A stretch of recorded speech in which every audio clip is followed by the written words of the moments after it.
I've had to be very careful with this video, so the uncensored version of this video is on Patreon, and it includes a rather large portion of this video that is not in this. The gods of Googles did not like this video, and I'm really frustrated by it. So do consider joining my Patreon. I've had to do so many edits on this video, and I do apologise. I'm so frustrated by it, let's be honest. Anyway, let's start the show.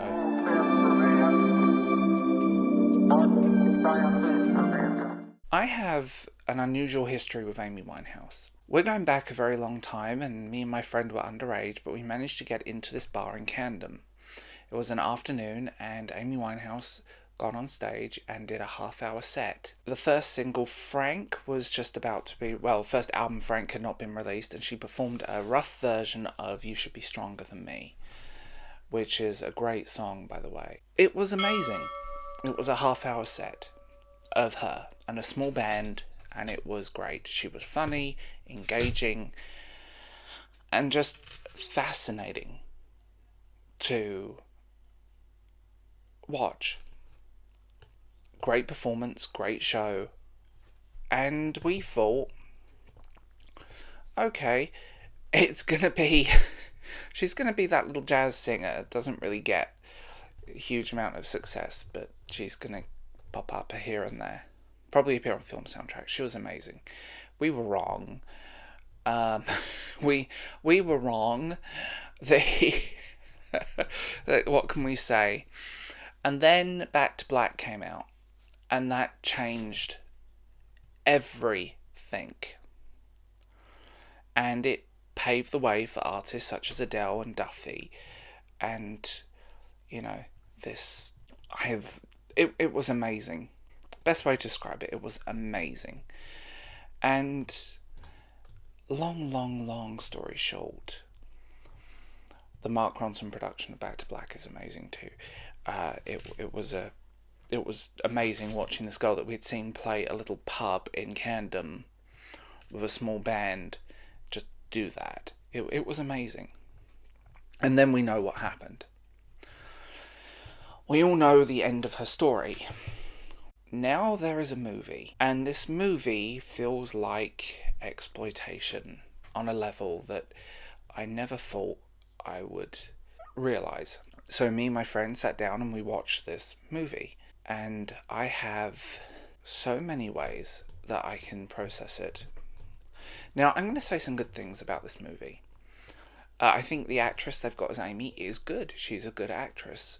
On the other side of it, I think the movie, it breezes over a few things. It breezes over some very important details in her life. It portrays her as a victim.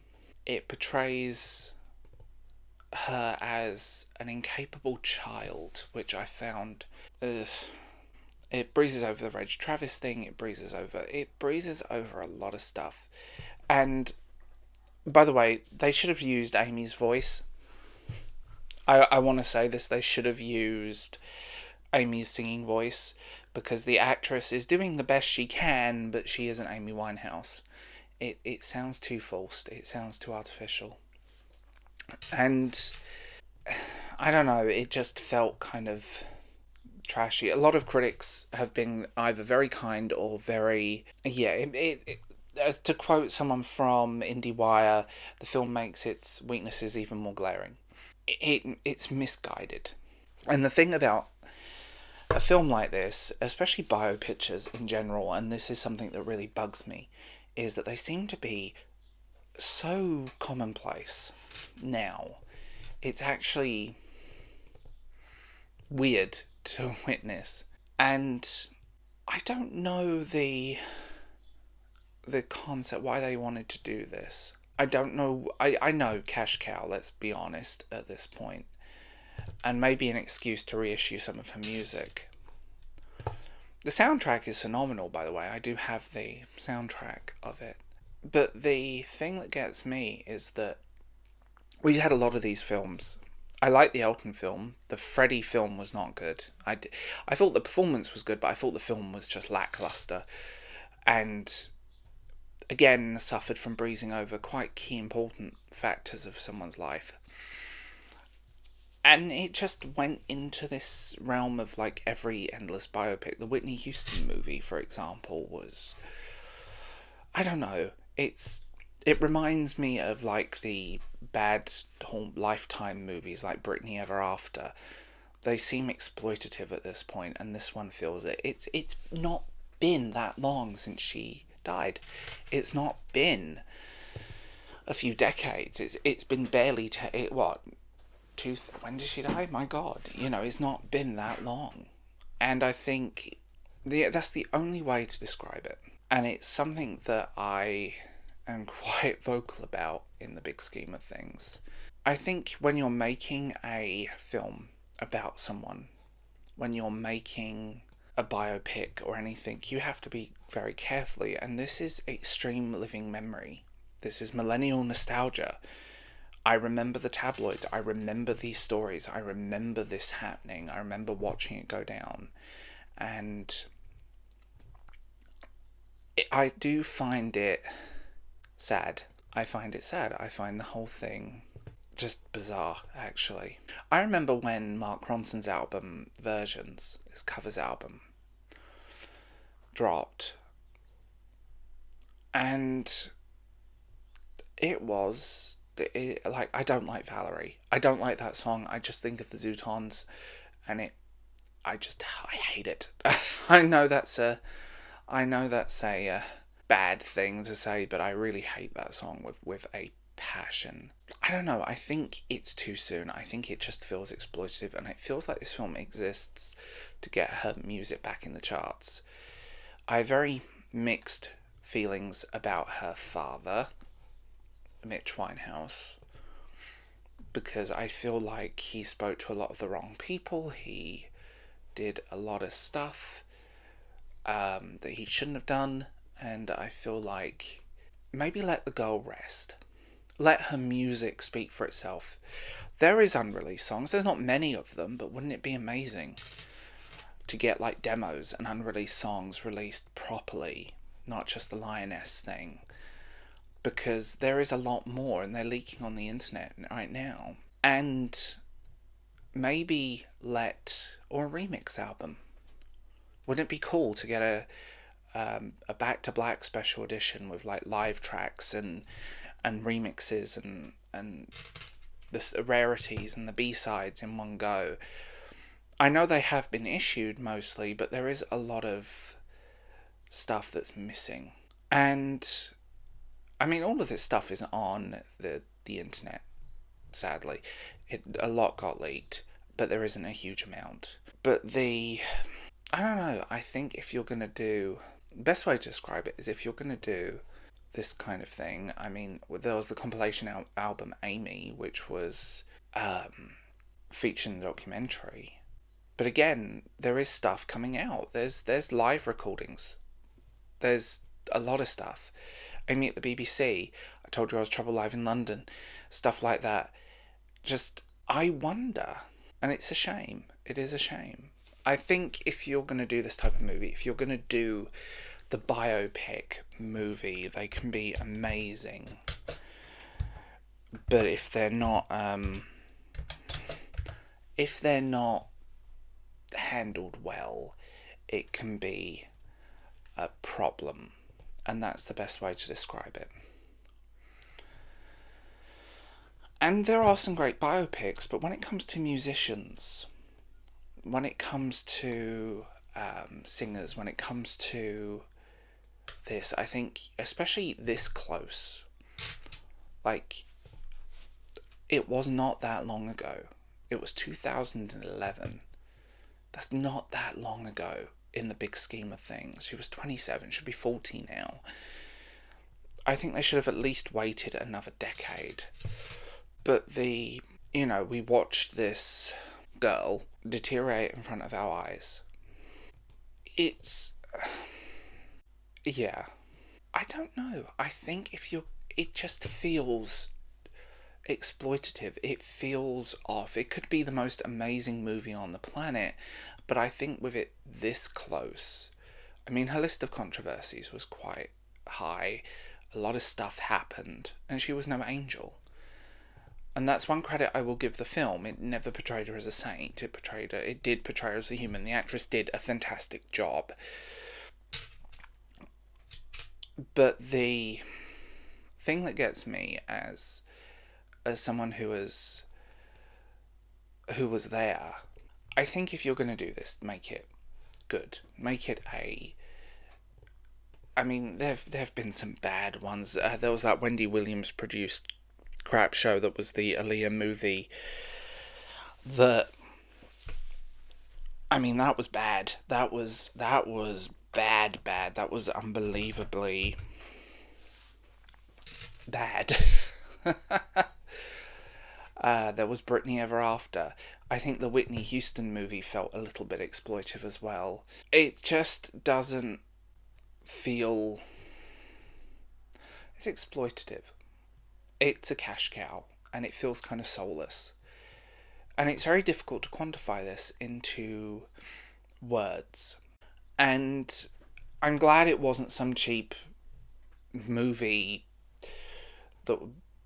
I'm glad it wasn't entertainment, like The Final Days of Anna Nicole Smith. My God. But it feels Lifetime bio. It does have a bit of a Lifetime bio. And also this film looks cheap in places.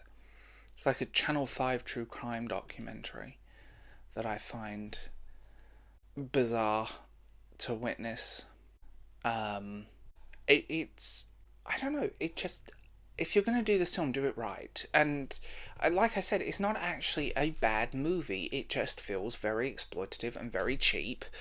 And I wish they didn't use the actual actress's singing voice, because it's people trying to sound like Amy. And that's very difficult to justify. And she had such a distinctive voice. Such a distinctive presence. Watch those old recordings. Watch her in interviews before the drugs, before everything. And you'll see what I mean. And I am a fan. I'm the first to say this. I am a fan of her. I mean, I'm looking on Reddit, and there is a lot of unreleased stuff that seems to be appearing on YouTube. It's... I just wonder. I wonder if this film could have been handled better if more time had passed. I wonder if it's maybe just me, millennial nostalgia. What are you supposed to do? Amy was unique. And I think capturing that performance... I went to see an Amy Winehouse tribute act a long time ago, and it was fantastic. She didn't try to sound like Amy. It was just her natural voice, and she didn't even really dress up as her, but she was doing the Amy Winehouse songs, and she had that personality. I think the casting of the movie probably would have been better if it had been Lady Gaga, maybe. I know that's a weird thing, but Lady Gaga could at least hold her own. She's a good actress. And I think the rumours were that it was going to be Lady Gaga. And I think that probably would have been better. I think that would have been a lot better. That's the best way to describe it. And I don't know, just a less exploitative, less dramatization of her life in a way, because, you see it a lot, and it can feel exploitative, and especially, again, Mitch Winehouse, her father, I question the motives sometimes, because he tends to put his foot in it. I mean, it was... Yeah. I remember her funeral on TV. I remember what went down. And in my head, I still think of her as that girl that was kind of nervous and talking in uh, nervous and talking a little too much and laughing on stage in that Camden pub. And I just wonder. It leaves more questions than answers. I don't know. Maybe, like I said, maybe it's just millennial nostalgia, or people, memories, people, places. But yeah, I do wonder what would have happened. I do wonder what would have, yeah, what would have been if she had lived, if she had carried on, if I wonder what her musical contribution would have been. Again, maybe millennial nostalgia, maybe just me looking back and thinking this or that, but I really think this trend of biopics, I don't know. I think it feels very. Elton started it, but his one was actually good. And unfortunately, I don't think that quality is there. I think it's somewhat exploitative, it's somewhat uncomfortable, it's somewhat weird to watch. And it just made me feel sad because it almost made a joke. I think some parts of it made a joke out of her, which is not good. So I do wonder what could have been. And in my head, she's always going to be that girl on that stage, that tiny little stage. I saw her live a few times after as well, and she was phenomenal. But yeah, I think this film is too early. I think it feels exploitative. I think there are less than nice motivations behind this movie, and maybe it exists purely to get people talking about her back catalogue again. You know. Anyway, I'm going to leave this here. I hope you guys have a wonderful day, and I'll talk to you soon. Bye.